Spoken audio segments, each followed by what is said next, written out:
32장입니다. 1절에서 14절까지 하겠습니다. 신명기 32장 1절에서 14절까지요. 읽습니다. 하늘이여 귀를 기울이라. 내가 말하리라. 땅은 내 입의 말을 들을지어다. 내 교훈은 비처럼 내리고 내 말은 이슬처럼 맺히나니 연한 풀 위에 가는 기 같고 시소 위에 담비 같도다. 내가 여호와 이름을 전파하리니 너희는 우리 하나님께 명을 돌릴지어다. 그는 반석이시니 그가 하신 일이 완전하고 그의 모든 길이 정의롭고 진실하고 거짓이 없으신 하나님이시니 공의로우시고 바르시도다. 그들이 여호와를 향하여 악을 행하나니 하나님의 자녀가 아니요 흠이 있고 비뚤어진 세대로다. 어리석고 지혜 없는 백성아, 여호와께 이같이 보답하느냐? 그는 내 아버지시요 너를 지으신 이가 아니시냐? 그가 너를 만드시고 너를 세우셨도다. 옛날을 기억하라. 역대의 연대를 생각하라. 내 아버지에게 물으라. 그가 내게 설명할 것이요 내 어른들에게 물으라. 그들이 내게 말하리로다.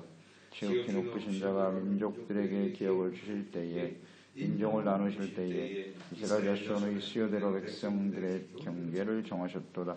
여호와의 공기신 자기 백성이라. 야곱은 그가 택하신 기업이로다. 여호와께서 그를 황무지에서 짐승이 부르짖는 광야에서 만나시고 보유하시며 보호하시며 자기의 눈동자같이 지키셨도다.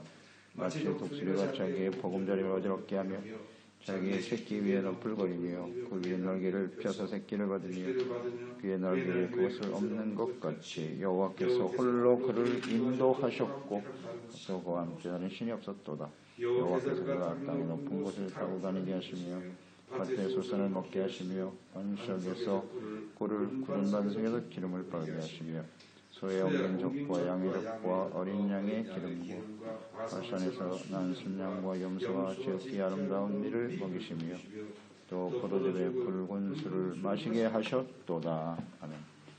하나님과 그 은혜를 기억하라.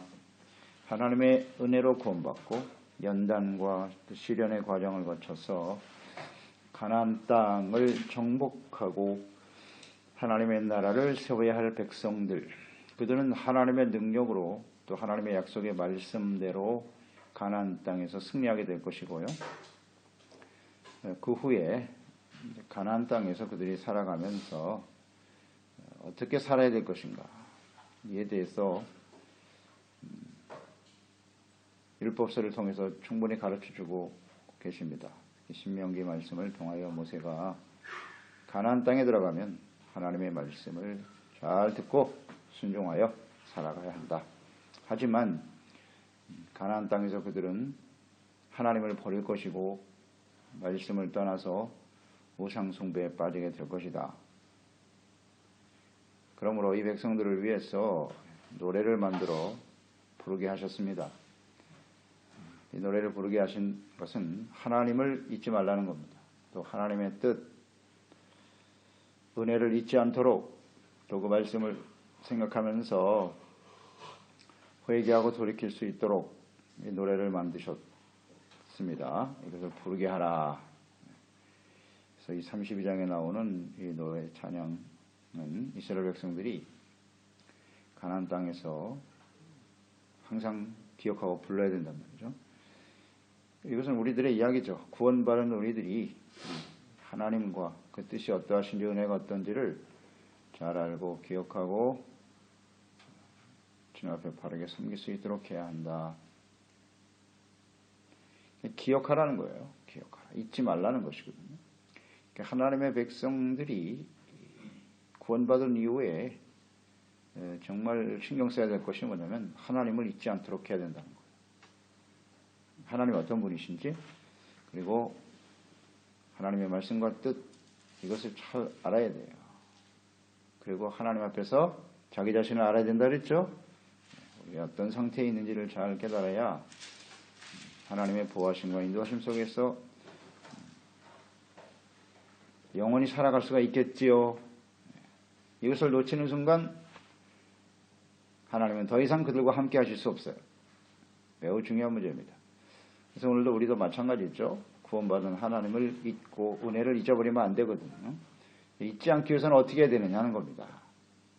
이런 구체적인 생각을 가지고 살아야 돼요. 나는 잊지 않을 걸. 그렇지 않습니다. 우린 다 잊어버립니다. 하나님이 말씀하셨잖아요. 너희들은 너희 미래는 하나님을 떠날 거라는 거예요. 그만큼 우리 사람이 폐역하거든요. 부패하고. 우리도 마찬가지예요. 우리가 계속 지금 신명기 마적본을 묵상하고 있는데요. 우리의 미래는 그렇게 밝지가 않습니다. 주님 말씀하셨잖아요. 너희들은 하나님 떠날 거라고. 그게 우리들의 이야기, 나의 이야기라고. 그럼 어떻게 될 거냐는 거죠. 특단의 조치가 없으면 안 됩니다. 그래서 하나님의 말씀을 통해서 말씀을 가까이 해야 되고 기도하고 성령의 도우심을 구하는 사람이 돼야 되겠죠. 잊지 않기 위해서 나는 어떻게 살아가고 있나? 이걸 잘 생각해 보세요. 무관심, 무지, 이게 결국은 다 불신앙으로 가는 거거든요. 불순종으로 가는 거. 어떻게 해야 될 것인가? 다시 한번 강조합니다. 막연하게 살면 우리는 결국 멸망의 길을 갈 수밖에 없습니다. 정신 똑바로 차려야 돼요. 기억하기 위해서 어떻게 해야 됩니까? 그래서 이 찬양의 내용은 아주 중요한 겁니다. 우리가 찬양하고 기도하고 말씀을 가까이 하는 일은 중요한 일이죠. 삶의 항상 우선순위로 삼아야 돼요. 이 필요성을 인식하지 못하고 신앙생활하면 안 된다는 거예요. 1절로 3절 하나님의 교훈은 내리는 비와 같다. 단비와 같다 그랬네요. 이슬과 같다. 이런 말씀을 하셨어요. 메마른 심령을 윤탁하게 하는 거죠. 하나님의 말씀은. 단비. 비는 성장을 의미하는 것이죠. 성장, 생명을 주는 거죠. 비가 없으면 생명이 죽습니다. 성장, 열매 맺게 하는 것. 이게 비입니다. 그러니까 하나님의 말씀은 우리에게 생명과 같은 것입니다. 하나님의 말씀을 계속 공급받지 못하면 죽습니다. 단비와 같다는 걸 잘 생각하세요. 성장이 없어요. 열매가 없습니다. 땅을 메마르게 만들어버리잖아요. 이 하나님의 이 비가 내리지 않으면 결국 땅이죠. 땅이 메말라서 다 죽는 거예요. 그러니까 이 하나님의 말씀은 어디에? 우리 심령 속에 단비가 되어지는 거예요. 그래서 마음을 온유하고 겸손한 마음이 되게 하죠. 옥토가 되게 하는 거죠. 마음이 문제예요. 그래서 무릇 지킬 만큼보다 내 마음을 지켜라. 생명의 근원이 이서 남이니라. 그러니까 우리의 마음의 생명이 계속 살아 움직이려면 어떻게 해야 돼요? 하나님의 말씀이 단비가 돼요. 계속 우리의 심령 속에 촉촉히 젖어져야 돼요. 그렇겠죠? 하나님의 말씀을 가까이 하지 않으면 다 죽습니다. 그렇게 보면 돼요. 죽음의 원인은 무엇입니까? 왜 죽습니까? 죄 때문이죠. 죄의 삭슨 사망이니까요.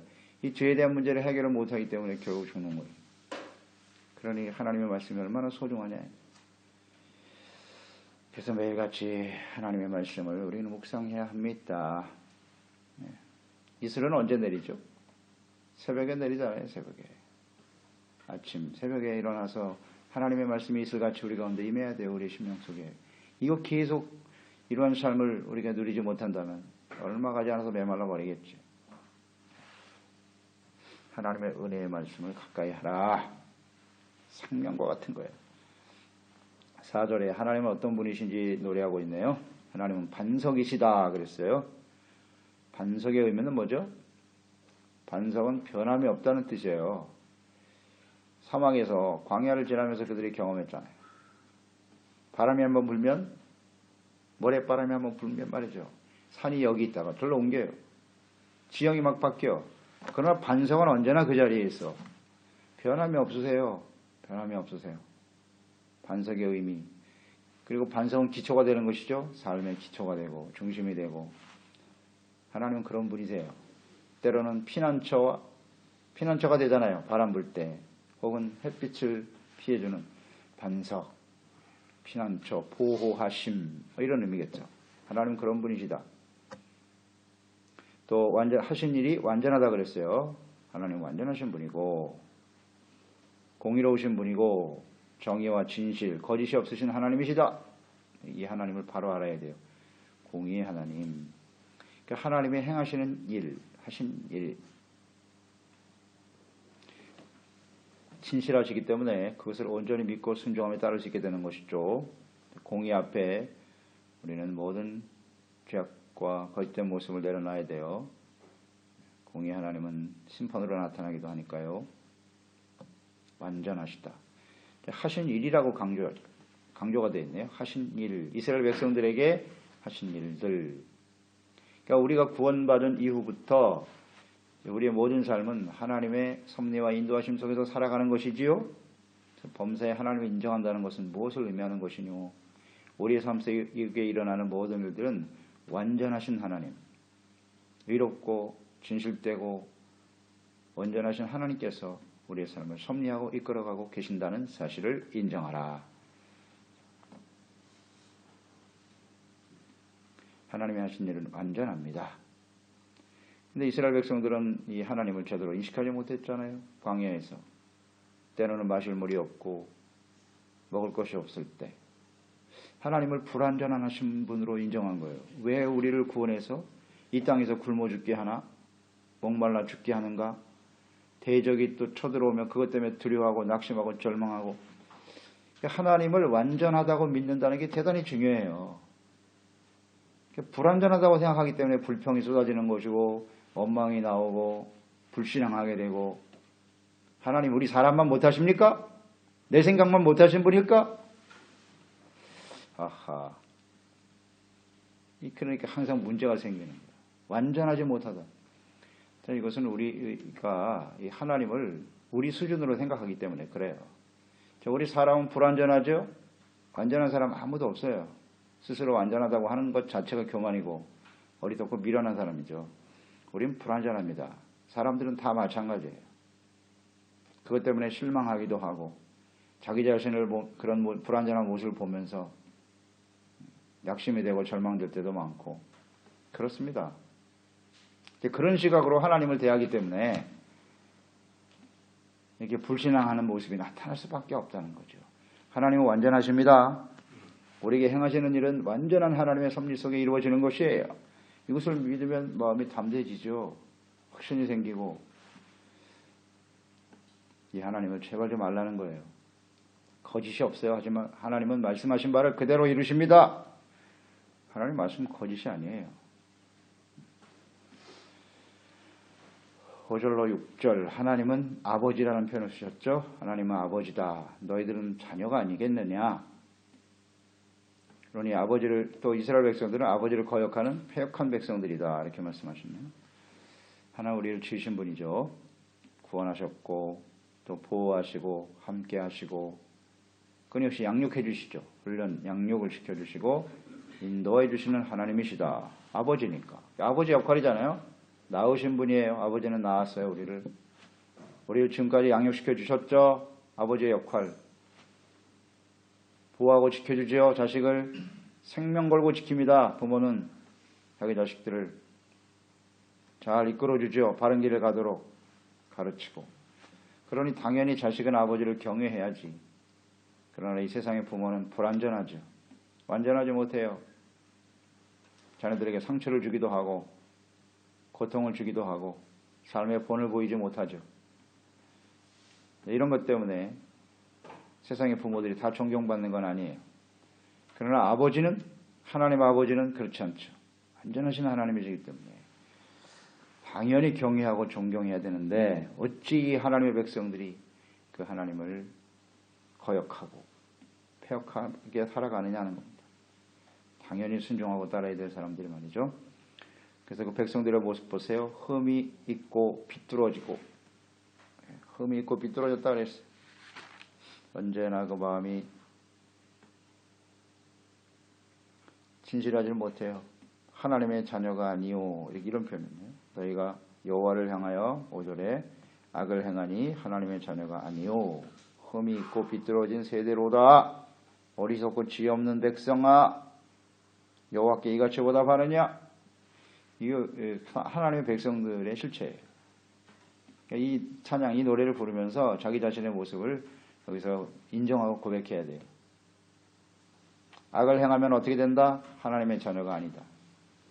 이거 분명하네요. 악을 행하면 하나님의 자녀가 아닙니다. 하나님의 자녀는 악을 행해서는 안 돼요. 하나님이 인정하시지 않습니다. 그래서 율법의 말씀을 주신 거고요. 하나님의 자녀는 이렇게 살아야 되는 거야. 그러면 하나님의 자녀 얻지 못하는 사람은 빨리 버려야 되겠죠. 흠이 있다 우리는 삐뚤어질 수밖에 없는 것이고 어리석고 지혜가 없습니다. 그러니까 우린 지혜를 끊임없이 구해야 되지요. 하나님 앞에서 어떤 것이 악인지를 발견하고 회개하고 돌이키는 사람이 돼야겠죠. 근데 이에 대한 생각이 전혀 없다. 그건 하나님의 자녀가 아니다. 굉장히 중요한 말씀이네요. 예. 자녀가 아니요. 그랬습니다. 그러니까 아버지가 자녀를 어찌 버리겠나. 버리시지 않죠. 그러나 자녀답지 못하면 하나님이 그걸 돌이키게 하시려고 끊임없이 훈련하고 연단하시는 거죠. 회개하고 돌이킬 수 있도록. 그러나 그것을 거부하면 그건 자녀가 아니다. 자, 이 문제가 어떻게 이것을 받아들이느냐 하는 문제인데요. 하나님이 자녀를 버리시나. 이게 참 고민이죠. 그러니까 하나님의 백성들은 아버지가 자녀를 버릴 리가 있나? 그래서 자기 멋대로 산다고. 그런데 또 한면으로 보면 자녀라면 말이죠. 자녀라면 돌아옵니다. 자녀라면 돌아와요. 회개하고 돌이킬 수 있어요. 그러니까 이스라엘 역사 전체를 보세요. 전체를 보면 그 한 시대에 하나님의 진노의 심판을 받는 세대도 있었지만 하나님은 자녀이기 때문에 그래도 다시 회복시키잖아요. 계속. 역사 전체를 보세요. 자녀니까 버리지 않습니다. 그리고 자녀면 돌아와야 돼요. 당연히 돌아와야 됩니다. 자식이 아닌 사람은 안 돌아와요. 끝까지 폐역합니다. 이런 부분을 우리가 좀 생각하면서 우리 한 시대에 우리 주어진 생애 속에서 어떻게 우리는 하나님의 자녀답게 살아야 될 것인가. 이 부분을 좀 깊이 생각하면서 행동해야 될 겁니다. 그러니까 은혜를 잊어버리고 악을 행하는 자녀들. 그래서 7절에 보면 어떻게 해야 되느냐. 옛날을 기억하라는 거예요. 기억하라에 초점을 맞춰야 돼요. 역대의 연대를 생각하라 그랬어요. 아버지께 물어라. 어른들에게 물어라. 그들이 내게 말하리로다. 자녀 세대거든요. 가나안 땅에서 살아가야 될 새로운 세대들이 하나님을 경험하지 못한 그들에게 부모들로부터 끊임없이 배워야 된다는 거죠. 교육의 중요성 강조하고 있죠. 과거를 기억하라. 애굽에서 고통당하던 때 하나님이 어떻게 그들을 구원해내셨는지 광야에서의 삶 이것을 기억하고 생각하라는 겁니다. 이 하나님의 은혜를 기억하고 생각하라. 이것을 위해서 하나님이 준비하신 게 뭐죠? 절기를 지켜라. 절기가 중요합니다. 절기에 나타나는 뜻을 아시죠? 잊지 말라는 겁니다. 또 하나님이 하신 일이 무엇입니까? 하나님의 말씀 율법을 써서 남겼잖아요. 성경. 이 성경이 하나님을 기억하게 하는, 잊지 않게 하는 아주 중요한 하나님의 은혜입니다. 성경 말씀을 가까이 해야 돼요. 그리고 이제 하나님의 성전을 주신 거죠. 성전에서 예배를 주신 거예요. 제사와 예배. 이것을 가까이 해야만 하나님의 은혜를 잊지 않습니다. 그러니까 말씀을 멀리하고 교회 중심의 삶이 되지 못하고 예배를 멀리하면 그 사람은 100% 하나님을 잊어버립니다. 잊게 돼 있어요. 어쩔 수 없습니다. 그리고 하나님의 말씀을 잘 배워야 되잖아요. 배워야 기억한다는 거니까 하나님이 어떤 분이신지를 알고 그분이 행하신 뜻이 무엇인가를 알고 이것을 알고 기억해야 하나님의 자녀 백성으로 바르게 살아갈 수 있겠죠. 부모의 역할 중요합니다. 열심히 가르쳐야 돼요. 하나님에 대해서 하나님의 뜻에 대해서 열심히 가르쳐야 합니다. 교육 세상 지식만 교육이 아니잖아요. 그거 좀 구원에 이룰 수 없다니까요. 우리가 잘 알면서도 왜 이상하게 세상 교육에만 집착한다고. 그게 절대로 우리에게 구원을 주지 못하는데 말씀을 가르쳐야죠. 하나님을 가르쳐야 될 거 아니에요. 이 역할이에요. 열심히 물어라 그랬어요. 질문을 잘하는 사람, 그 자녀가 똑똑한 자녀지, 지혜로운 자녀예요. 물어야 될 거 아니에요. 아버지가 믿는 하나님이 도대체 어떤 분이세요? 관심을 가져야지. 하나님의 뜻은 뭐죠? 잘 가르치고요. 그러니까 우리가 하나님의 자녀로 살아가면서 하나님과 그 뜻에 대해서 또 성경에 대해서 이렇게 좀 관심을 가지고 묻고 배우는 일에 힘써야 돼요. 그래야 잊지 않겠죠. 9절로 10절 여호와의 분깃은 자기 백성이다. 하나님의 분깃이 자기 백성이래요. 하나님은 만왕의 왕이시고 이스라엘 이끌어 가시는 하나님이신데 그 백성이 없는 왕이 어디 있어? 아무 의미가 없죠. 하나님의 말씀을 따라 순종하는 백성들이 하나님의 분깃이 되어 또 그가 택하신 기업이다 그래서 기업. 하나님이 소유가 되어 다스리시는 하나님의 백성들, 하나님과 그 백성들의 관계. 기업이 되어 주셨기 때문에 하나님이 그들을 친히 구원하셨고 보호하시고 인도하시고 모든 필요를 채워주셨죠. 모든 필요를 채우셨어요. 또 광야에서 눈동자와 같이 보호해 주셨더라. 눈동자와 같이 보호하셨다. 이 하나님의 백성과 하나님과의 관계. 광야에서 어떻게 인도하셨는지 보세요.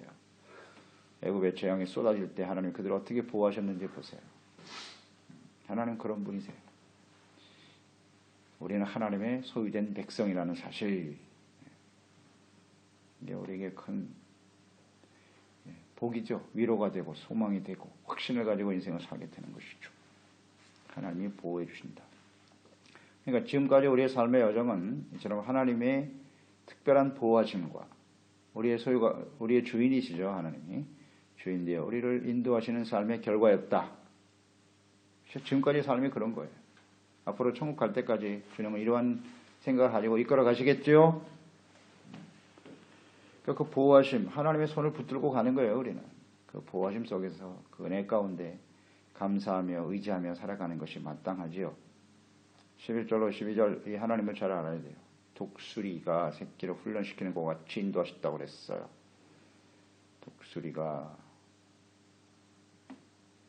자기의 보금자리를 어지럽게 한다. 독수리가 새끼를 훈련시킬 때 계속 둥지에 남겨두지 않습니다. 어느 정도 성장하면 날개짓하는 걸 배워야 되니까 둥지를 어지럽게 하는 거예요. 어지럽게 쫓아내는 거예요. 새끼들을 바깥으로. 그래서 공중에서 떨어뜨리잖아요. 그리고 밑으로 슉 내려와서 다시 받아 날개를 펴고 슉 올라 또 떨어뜨리고 또 떨어뜨리고. 이게 바로 독수리가 새끼를 훈련시키는 방법입니다. 나는 독수리야, 날개를 펴. 이게 하나님이 이런 식으로 이스라엘 백성들을 이끌어 가신다. 광야, 시련, 고난, 야 여기가 끝이구나 죽었구나 싶었지만 그때 믿음의 날개를 펴서 천국을 향해 나르도록 하시는 하나님의 뜻. 하나님의 백성은 독수리입니다. 땅바닥을 기어다니는 닭과는 틀려요. 그래 그렇게 살려고 하잖아요. 하나님의 백성들 맨날 땅바닥만 쳐다보고 살아. 너는 독수리야. 하나님은 우리를 그래서 끊임없이 훈련시키는 겁니다. 믿음으로 살아가도록 저 천성을 향해서 창공을 나르는 독수리가 되게 하라는 거죠. 근데 우리는 맨날 땅만 보고 있어요. 그때 하나님께서는 훈련시키십니다. 사정없이 떨어뜨리시는 것. 그게 하나님의 뜻이죠. 독수리가 독수리답게 살아야지. 자녀답게 살아야 될 거 아니에요? 그러니까 40년 동안의 연단의 세월이 필요했던 거죠. 날개를 펴서. 지금도 하나님의 뜻은 똑같습니다. 변함없으세요. 그래서 우리에게 시련이 다가오는 이유가 무엇인지 잘 아시면 돼요. 하늘을 날라는 거예요. 땅바닥에서 기어다니지 말고 땅에 있는 것만 바라보지 말고. 또 다른 신이 없이 홀로 그들을 인도하셨다. 이런 말씀하셨죠. 다른 신이 도움이 필요 없었다는 거 잊지 말아라. 하나님의 전능하신 능력을 의미하기도 하고 이스라엘을 구원하시고 인도하시는 분은 오직 하나님 한 분이시다. 이 말씀은 다른 신들의 도움을 구할 필요가 없다. 하나님 한 분만 믿고 의지하면 된다. 그분은 완전하신 분이야. 네, 하나님 한 분만 갖고는 안 되겠다. 이게 사람들의 심리거든요. 다신론이 나오는 거예요. 신이 많은데 그거 많은 신이 많으면 좋은 거 아니냐. 그런 생각이 들잖아요. 다다익선이다. 많을수록 좋은 거야 그냥. 그래서 다 끌어들이는 거예요. 절대 그러지 말라는 겁니다. 하나님 한 분으로 충분합니다. 그래서 하나님만을 믿고 의지하고 따르도록 해라. 이것은 이제 미혹이죠. 끊임없이 하나님의 백성들이 우상을 향해 달려갈 수밖에 없는 유혹을 받게 될 것이다. 하나님이 불완전하다고 생각하니까 자꾸 끌어들이는 것이거든요. 이거 절대로 주님께서 용납하시지 않습니다. 그리고 13절 말씀 보면 하나님께서 주신 약속, 은혜, 높은 곳을 타고 다니게 하셨다. 영화롭게 하셨다는 얘기죠. 모든 백성들보다 주님께서 하나님의 백성을 높여주셨다. 영광스럽죠. 모든 사람들이 그들을 두려워하게 하셨어요. 밭에 소산을 먹게 하셨다. 반석, 꿀, 굳은 반석에 기름을 바르게 하심. 풍성하게 하셨다는 얘기예요. 하나님 풍성하게 채워주셨도다.